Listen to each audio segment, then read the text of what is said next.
Então, tudo bem, gente? Meu nome é Lívio Almeida. Então, eu vou fazer aqui hoje a apresentação sobre esse trabalho, que é um trabalho focado na improvisação na música popular brasileira, com um enfoque, né, um escopo na prática de saxofone. E aqui a gente está fazendo um estudo de caso em cima do grande saxofonista do Neves.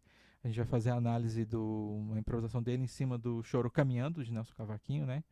E a nossa pesquisa, então, ela tem esse três pilares muito importantes, né? A gente trata da teoria, mas também a gente trata de uma biografia, estudo etnográfico, além da análise musical, que é uma análise detalhada da performance do Eduardo Neves, certo?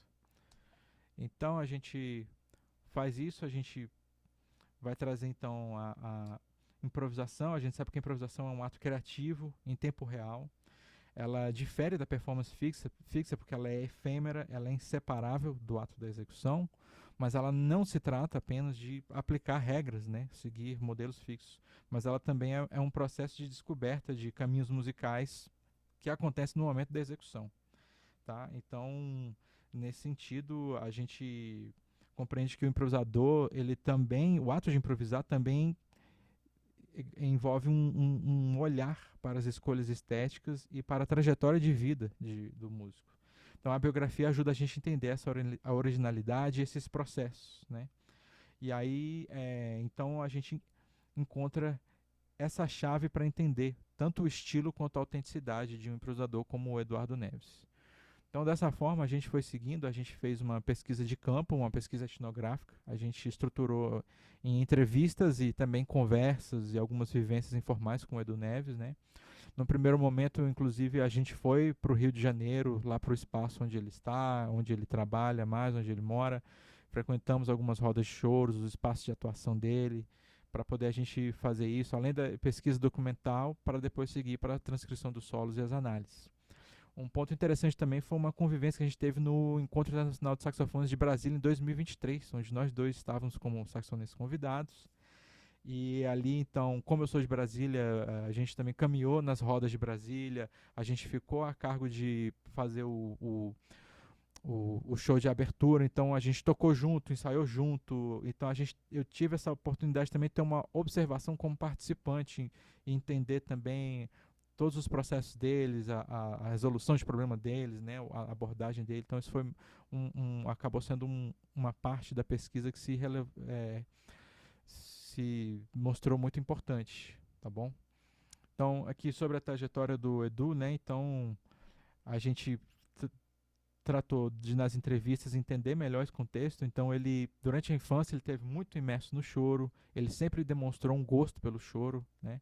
E ele começou tocando na flauta doce, mesmo no colégio, onde estudou, e depois pegou também entrou um pouco no mundo da harmonia pelo cavaquinho. Ele foi aluno do Copinha por certo tempo, aí já estudando flauta transversal.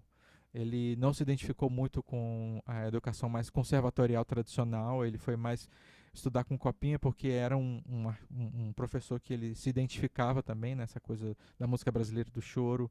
Depois ele estudou com Carlos Malta, ele teve em Hermeto Pascoal também alguém que foi um grande incentivador. E já no saxofone, a figura do Nivaldo Ornelas foi muito decisiva para ele. Ele recebeu o seu primeiro sax tenor já adolescente e foi um sax que pertenceu ao Hermeto Pascoal, então isso foi bem um marco simbólico, né? E uma coisa interessante que é quando eu perguntei para ele se a estilística dele, a forma dele tocar, improvisar, é fruto de alguma pesquisa deliberada ou alguma coisa mais assim, intencional, ele disse que não necessariamente, que ele na verdade ele toca o que ele é. Ou seja, é uma identidade meio que construída pela própria vivência dele, né? Então, a gente traz aqui algumas coisas, né, alguns conceitos teóricos. Então, a gente vê que, por exemplo, autores como o Jeff Preston, eles mostram que a improvisação ela envolve processos cognitivos, motores e sensoriais interligados. Já o Bertineto, ele lembra que a improvisação é um ato único, irreversível e inseparável da sua execução. Então, tudo isso a gente entende porque também essa identidade do Edu, ela vem de uma vivência da identidade, né, de uma improvisação brasileira que ela vem não só de uma coisa de transcrição, de pesquisa teórica, mas também dos seus métodos, da sua experiência, da sua escuta e da comunicação direta com o público. Então, nesse sentido, a gente encontra que já há espaços, né, na história do Brasil de improvisação. A gente tem, por exemplo, no repente, a gente tem o samba de roda, a gente tem no próprio choro isso, né? Então a gente tem a ideia da improvisação como conversação. Muitos, na pesquisa do Martins, ele traz como muitos chorões entendem a improvisação como uma certa conversação. A gente tem, por exemplo, paradigmas como o instrumentista, o Nailor Proveta, que trabalha a improvisação dentro do choro através da variação melódica, como um paradigma nacional, mas também expandindo isso. E também conceitos, por exemplo, como o Rafael Ferreira traz, que a improvisação é um sistema dinâmico e ordenado, contido também dentro de um estilo. Então aqui a gente parte para a nossa análise, né? A gente vê que a gente fez então a transcrição de um solo do Edu que aconteceu ao vivo no Sesc Instrumental Brasil. A performance está disponível no YouTube. E ele tocou com o grupo Semente, né? Foi em 2018. Uma improvisação então inserida na tradição do choro. A gente separou em camadas análise. A gente trabalhou aspectos melódicos, depois harmônicos e difraseados, rítmicos e também alguns outros processos pontualmente. Então aqui nos elementos rítmicos a gente encontra muito o uso da síncope, da chamada síncope brasileira, que é o famoso garfinho, né? A semicocheia, cocheia, semicocheia. Então ela aparece no solo bastante, então a gente vê isso também. E a gente vê um caso particular disso, que é o que chama de síncopes regulares inacentuadas, que é essa combinação, né, dessa figura do garfinho sempre ligada, criando esse fraseado único e sincopado. Também uma certa ênfase na segunda semicocheia, nas construções do fraseado dele, o que também a gente pode entender como vindo muito da literatura melódica, rítmico-melódica do choro, certo? A gente também vê casos da flexibilidade rítmico-melódica, que é um processo muito comum na interpretação de choros, e durante os solos dele a gente também encontra casos disso. E a gente também vê algumas antecipações de semicocheias, geralmente no segundo tempo ali, a cada 2 compassos, que também vai bem, tá bem próximo da estrutura rítmica, né, do samba choro.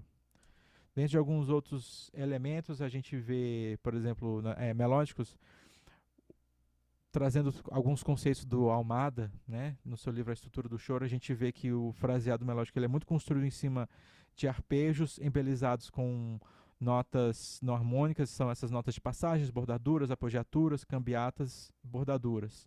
Principalmente no solo dele a gente viu muita ocorrência de bordaduras, né, como está aqui exemplificado aqui nesse segundo quadro. E também das fórmulas de inflexão, onde é um conjunto de várias notas não harmônicas.